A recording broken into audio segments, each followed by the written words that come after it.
वहीं आरएसएस कार्यकर्ता पांच पांच की टोली में गांव-गांव में संपर्क कर उन्हें अयोध्या पहुंचने का न्योता देंगे। जी हां, दरअसल 1 से 15 जनवरी तक रामलला की प्राण प्रतिष्ठा गृह संपर्क अभियान चलाया जा रहा है और काशी प्रांत के 22,000 गांवों में ज्यादा से ज्यादा घरों में जाकर संपर्क किया जाएगा। आपको बता दें कि कौशल्या नंदन प्रभु श्री राम की जन्मभूमि पर रामलला के प्राण प्रतिष्ठा महोत्सव के लिए आरएसएस के 5 लाख कार्यकर्ता घर घर दस्तक अभियान शुरू करेंगे और इस अभियान के तहत 22 जनवरी को राम दीपोत्सव मनाने की अपील करेंगे। आज से 22 जनवरी तक आरएसएस 3 चरणों में काशी प्रांत में अभियान चलाएगी और 15 जनवरी को संपर्क अभियान को पूरा होने के बाद 18 से 21 जनवरी तक गांव-गांव और नगर-नगर में प्रभात फेरी निकालकर जन जागरण किया जाएगा।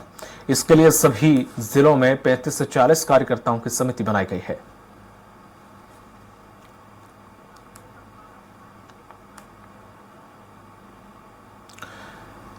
और हमारे साथ उत्तर प्रदेश संपादक राघवेंद्र जी जुड़ गए हैं।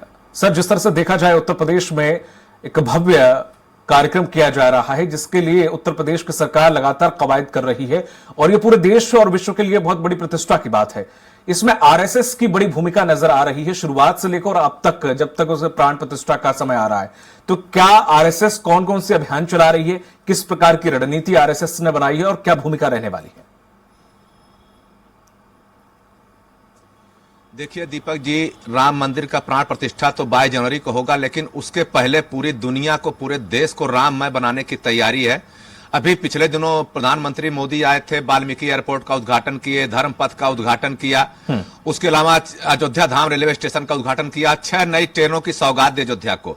तो ये तो रही विकास की बात, लेकिन जिस तरह से धर्म के एजेंडे को आगे बढ़ाने की बात हो रही है, जिसमें विश्व हिंदू परिषद, राष्ट्रीय स्वयंसेवक संघ और भारतीय जनता पार्टी के लाखों कार्यकर्ता जुटे हुए हैं। वहीं संघ ने एक अभियान शुरू किया है, अक्षत वितरण कार्यक्रम। इस पूजित अक्षत को एक एक घर पहुंचाएंगे, जितने भी हिंदू के घर हैं उनके घरों में अक्षत पहुंचाएंगे, उनसे 22 जनवरी को राम दीपोत्सव मनाने की अपील करेंगे। और आपको बता दें, तैयारी इतनी है कि किसी भी गांव में छोटा मंदिर हो, बड़ा मंदिर हो या धार्मिक कोई भी स्थल हो, वहां पे राम कथा का भी आयोजन हो रहा है। लोग अपने तरफ से इसका आयोजन कर रहे हैं और प्रशासन भी उनको सहयोग दे रहा है। सफाई अभियान अभी से चालू हो गया है कि मंदिरों की सफाई कर दी जाए ताकि 22 जनवरी से पहले वहां पे धार्मिक अनुष्ठान शुरू कर दिए जाए। और जिस तरह से संघ के कार्यकर्ता काशी प्रांत में जुटे हुए हैं, चूंकि आपको याद होगा जब 1992 में कथित ढांचा ढहाया गया था, उसके बाद से लगातार विहिप और राष्ट्रीय स्वयंसेवक संघ और भारतीय जनता पार्टी तीनों ने इसको अभियान छेड़ रखा था कि राम मंदिर हम बनाएंगे। अब चूंकि राम मंदिर बन रहा है, उसके उद्घाटन की तारीख नजदीक आ रही है, तो जाहिर तौर पे इसको भुनाने की भी कोशिश होगी। और राष्ट्रीय स्वयंसेवक संघ हमेशा से इस एजेंडे को अपने प्राथमिकता में रखा रहा कि राम मंदिर बनाना उसका लक्ष्य है। अब राम मंदिर बन रहा है, प्रधानमंत्री मोदी 22 जनवरी को उद्घाटन करने जा रहे हैं, तो इसका प्रचार प्रसार भी जनमानस में किया जा रहा है।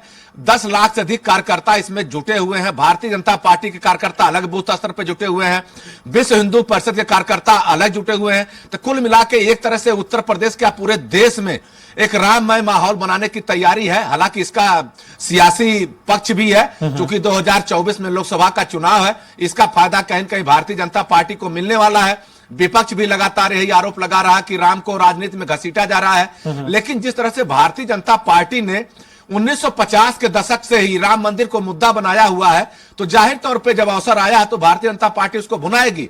लेकिन विपक्ष इस पे लगातार हमला कर रहा भारतीय जनता पार्टी पर कि वह राम के नाम पे राजनीति कर रही है। अब देखना होगा कि राम पे राजनीति भारतीय जनता पार्टी करती है, विपक्ष जो विरोध की राजनीति कर रहा है, किसको फायदा मिलने वाला है। लेकिन इतना जरूर है कि विश्व हिंदू परिषद, राष्ट्रीय स्वयंसेवक संघ और भारतीय जनता पार्टी राम मंदिर मुद्दे को विश्वव्यापी मुद्दा बना चुके हैं।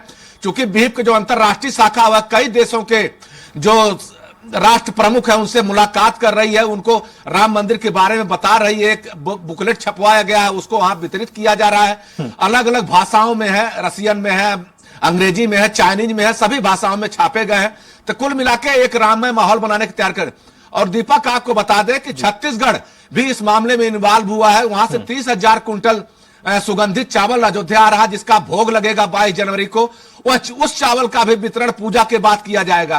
तो इसके अलावा जो भगवान राम की ससुराल है जनकपुरी नेपाल में, वहां से उपहार आ रहे हैं, चावल आ रहा है, घी आ रहे हैं, तमाम तरह के व्यंजन बन के आ रहे हैं।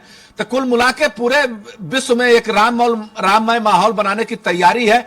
इसमें कितनी कामयाबी मिल पाती है भारतीय जनता पार्टी को, संघ को, लेकिन इतना जरूर है कि जिस तरह से आयोजन की शुरुआत प्रधानमंत्री मोदी ने 30 तारीख को किया है, उससे लगता है कि 22 जनवरी के बाद एक नए अवधारणा के साथ अयोध्या प्रस्तुत होगी पूरी दुनिया के सामने। चूंकि अभी तक अयोध्या को लेकर धारणाएं जो बनी हुई थी, जब 6 दिसंबर आता था तो वहां पे कर्फ्यू लगता था, पुलिस का पहरा बढ़ जाता था, कोई दुकानें बंद हो जाती थी। लेकिन अब माहौल चेंज है, जो गलियां थी सड़कों में तब्दील हो गई हैं, 4 लेन सड़कें बनाई गई हैं, पीने की पानी व्यवस्था की गई है, 10 लाख लोगों के ठहरने की व्यवस्था की गई है ताकि जो लोग आएंगे उनको रहने पीने खाने की दिक्कत न हो। तो कुल मिला के बृहद आयोजन है, इसमें सरकार भी शामिल है और संगठन भी शामिल है। जी दीपक जी, जिस तरह से निमंत्रण देने का दौर शुरू हो गया है, हालांकि बीजेपी ने जो निमंत्रण कांग्रेस को दिया वो उनके गले की फांस बन गई है। इसके इतर अगर बात करें हम कि जो भी संगठन है, हिंदूवादी संगठन, लगातार आरएसएस हो चाहे विहिप हो, लगातार ये न्योता देने का काम कर रहे हैं, अभियान के तौर पर चला रहे हैं। क्या इसका कोई टारगेट फिक्स किया है कि उत्तर प्रदेश के गांव-गांव जाकर ही ये न्योता दिया जाएगा, या फिर पूरे भारत में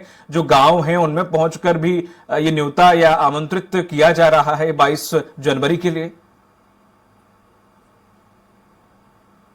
देखिए दीपक जी, निमंत्रण पत्र जो कार्ड वाला है वो तो केवल वीआईपी लोगों को दिया जा रहा है, जिनको बुलाया जाना है कि आप 22 जनवरी को आइए।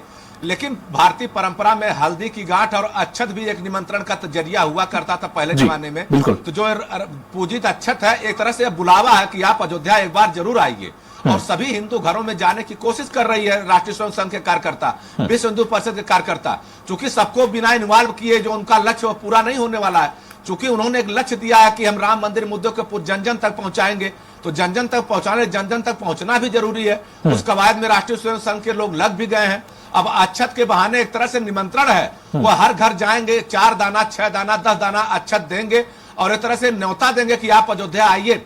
चूंकि अयोध्या को लेकर जिस तरह की भ्रांतियां थी, जिस तरह का माहौल बना हुआ था, वह लगभग दूर हो चुका है।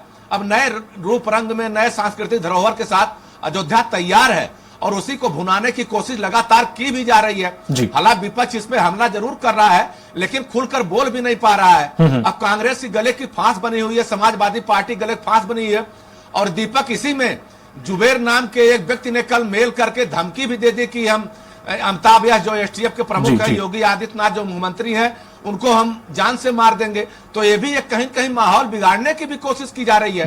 हालांकि प्रशासन लगा हुआ कि माहौल न बिगड़े, लेकिन एक पक्ष द्वारा कहीं कहीं जो अराजक तत्व है वह माहौल बिगाड़, राम मर्यादा के प्रतीक हैं, उनके नाम पे अगर कहीं माहौल बिगड़ता है तो उसे बख्शा भी नहीं जाएगा। बिल्कुल। तमाम महत्वपूर्ण जानकारी साझा करने के लिए सर आपका बहुत बहुत शुक्रिया।